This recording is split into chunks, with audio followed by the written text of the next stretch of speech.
Kembali di Sapa Indonesia Pagi, saudara, dua motor Ducati yang didapat dari operasi tangkap tangan Wakil Menteri Ketenagakerjaan Immanuel Ebenezer dibawa ke gedung KPK Jakarta sebagai barang bukti.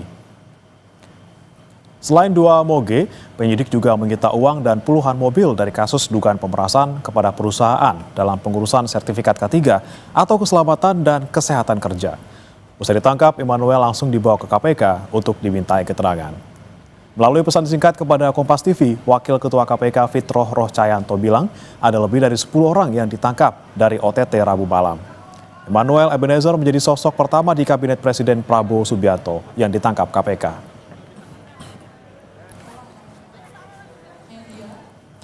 Istana tanggapi soal OTT Wamenakar Immanuel Ebenezer oleh KPK.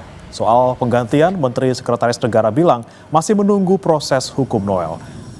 Soal reshuffle, saudara, Istana melalui Mensesnek Prasetyo Hadi menyatakan akan menunggu status hukum Noel di KPK usai penangkapan Rabu malam.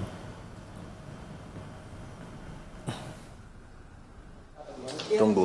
Belum, kan kita tunggu dulu tadi 1 kali 24 jam nanti hasil dari teman-teman di KPK seperti apa.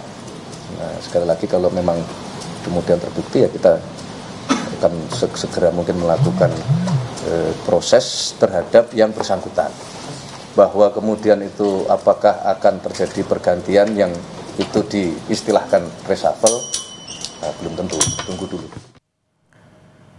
Dan untuk mengetahui perkembangan dari penangkapan Wakil Menteri Ketenagakerjaan Immanuel Ebenezer atau Noel oleh KPK, sudah ada jurnalis Kompas TV Eril Wiranata dan juga juru kamera Septa Yoga Janaloka di gedung KPK, dan juga ada jurnalis Kompas TV Rama Piliang dan juru kamera Yogi Syarevi di kantor Kemenaker. Kita ke Eril terlebih dahulu di gedung KPK. Eril, pukul berapa tepatnya nanti KPK akan menggelar konferensi pers terkait dengan penetapan tersangka dalam kasus ini? Ya, bagaimana memang informasi yang kami terima dari KPK bahwa hari ini akan dilakukan konferensi pers terkait dengan penangkapan atau telah diamankannya 14 orang atas OTT KPK yang dimana salah satunya adalah Wakil Menteri Ketenagakerjaan.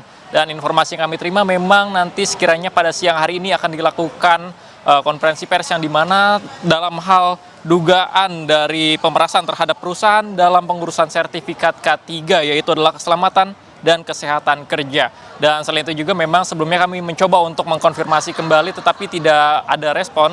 Namun informasi yang kami terima sementara bahwa siang hari ini akan dilakukan konferensi pers. Dan sebelumnya juga dari KPK telah melakukan penyitaan setidaknya terhadap 22 kendaraan yang dimana adalah 7 diantaranya adalah kendaraan roda 2 dan 15 diantaranya adalah kendaraan roda 4. Dan yang menjadi sorotan adalah salah satu kendaraan supercar yang dimana berjenis Nissan GT-R dan ini diperkirakan menaksir harga sebesar 3 miliar hingga 5 miliar rupiah. Dan selain itu juga bahwa dari 14 orang ini nantinya akan sudah diperiksa KPK dan nantinya akan dilakukan konferensi pers. Dan memang hingga saat ini masih belum ada informasi dan nantinya kita akan tunggu terkait dengan hasil pemeriksaan oleh TKP, maksud saya oleh KPK, yang dimana memang sebelumnya dari KPK harus menentukan dari status ke-14 orang tersebut yang dimana sudah dilakukan 1 kali 24 jam. Dan selain itu juga sebelumnya KPK telah melakukan penyegelan terhadap salah satu ruang di kantor Ketenagakerjaan.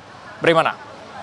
Baik, dari KPK kita beralih ke gedung Kemenaker Jakarta, saudara, bersama jurnalis Kompas TV Rahma Piliang dan juga juru kamera Yogi Syarevi. Rahma, betulkah hari ini akan ada penggeledahan di sana?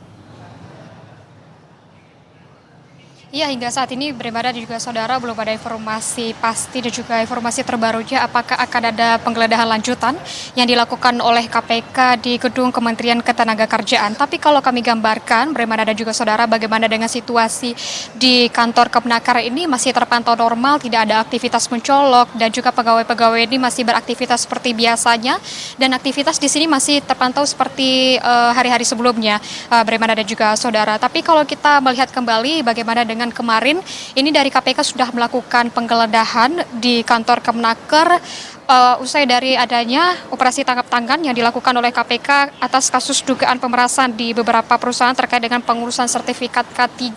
Dan OTT ini menangkap dari Wakil Menteri Ketenagakerjaan Immanuel Ebenezer. Selain itu juga berbeda juga saudara, untuk penggeledahan ini juga dilakukan di beberapa ruangan begitu kemarin di kantor Kementerian Ketenagakerjaan ini, baik itu di ruangan kerja Wakil Menteri Ketenagakerjaan dan juga ada di ruang kerja Binwasnaker K3. Nah, usai dari penggeledahan yang dilakukan oleh KPK, berbeda juga saudara, dari KPK juga menyita, dan di mana penyitaan ini membawa beberapa alat bukti begitu atau barang bukti, di mana ini ada 22 kendaraan mewah begitu dan juga beberapa uang tunai. Dan hingga saat ini memang selain dengan Immanuel Ebenezer atau Noel begitu, ada 13 orang lain yang ditangkap dan juga diperiksa intensif oleh KPK dalam 1 kali 24 jam ini, dan kita menunggu bagaimana dengan pernyataan KPK terkait dengan pemeriksaan yang sudah dilakukan dan juga OTT yang telah dilakukan kemarin oleh KPK. Bagaimana? Ya, Rama, kemudian bagaimana dengan peran Wamenakar di sana? Apakah ada penunjukan pengganti atau seperti apa? Karena Noel saat ini masih di KPK. Ya, bagaimana dengan untuk penggantian terhadap Wakil Menteri Ketenagakerjaan Immanuel Ebenezer yang sudah ditangkap oleh KPK terkait dengan dugaan kasus pemerasan begitu ya, berbeda juga saudara, hingga saat ini memang terakhir ini sudah adanya pernyataan dari Menteri Ketenagakerjaan Yasirli, yang dimana ini sebelumnya memang dia menyebutkan bahwa sangat menyayangkan terjadinya kasus pemerasan atau kasus tindak pidana korupsi begitu ya di lingkungan Kementerian Ketenagakerjaan, dan juga dari Yasirli menyebutkan bahwa Kemenaker ini tetap menghormati proses hukum yang berjalan di KPK.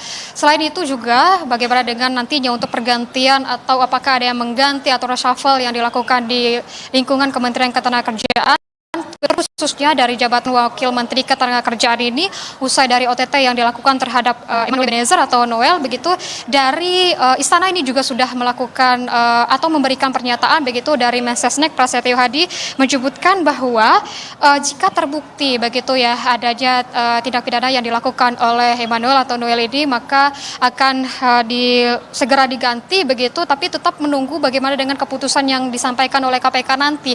Mengingat kita ketahui bahwa nanti siang begitu dari KPK ini akan melakukan rilis atau konferensi pers begitu, berbeda juga saudara, dan juga jika terbukti adanya tindak pidana maka akan dilakukan reshuffle. Tapi di samping itu juga dari Prasetyo Hadi menyebutkan bahwa bisa saja posisi dari Wamenakar ini kosong atau tidak digantikan, mengingat juga karena tidak selalu ada pengganti, bisa juga ada pejabat sementara atau penugasan khusus. Hingga saat ini pernyataan dari Kementerian Ketenagakerjaan hanya menghormati bagaimana dengan proses hukum yang berjalan di KPK, dan kita menunggu bagaimana dari hasil pemeriksaan intensif yang dilakukan oleh KPK terhadap Noel dan juga 13 orang yang ditangkap oleh KPK. Bagaimana? Baik, terima kasih Rahma Piliang dan juga juru kamera Yogi Syarhevi dari Gedung Kemenaker Jakarta, dan sebelumnya ada rekan Heril Wiranata dan juga juru kamera Septa Yoga Janaloka dari Gedung KPK Jakarta. Terima kasih rekan-rekan.